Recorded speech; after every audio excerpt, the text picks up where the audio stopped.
17 novembre 2007, 17 novembre 2021, voici déjà 14 ans jour pour jour que décédé à Paris en France, Edouard Ambroise Noumazalaye, ancien président du Sénat et ancien secrétaire général du Parti congolais du travail.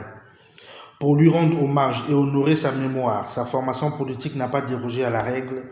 Comme à l'accoutumée, le secrétaire général du Parti congolais du travail, Pierre Moussa, qu'assistaient les membres du secrétariat permanent, les cadres militants du PCT, ainsi que les parents, amis et connaissances, a déposé la gerbe de fleurs à la tombe de l'édile disparu, dans l'enceinte du mausolée Marien Ngouabi.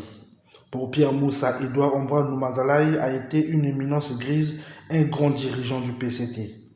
La personne que nous venons honorer régulièrement ici est un colosse.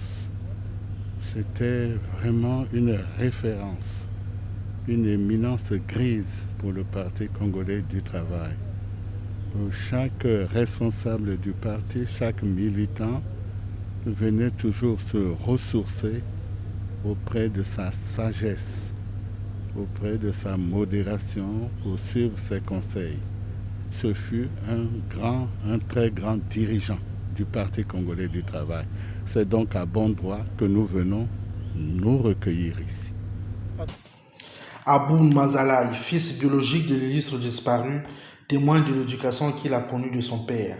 C'était un très grand ami, c'est toujours un ami de Noumazalaye.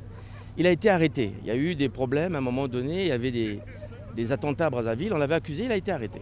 Moi j'étais en terminale. Eh bien, figurez-vous, pendant une année, le chauffeur venait me chercher à l'école, au lycée technique, et j'avais un panier de nourriture pour le Papandala. Et c'est moi qui l'ai emmené à la maison d'arrêt. Alors j'aimais pas ça, vous comprenez, j'étais encore au lycée. Ça ne me plaisait pas d'aller à la maison d'arrêt parce que ça me rappelait des souvenirs.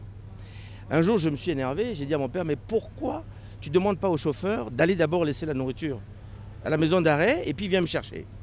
Il me dit non, quand tu apportes la nourriture là-bas, c'est comme si c'est moi qui l'emmenais.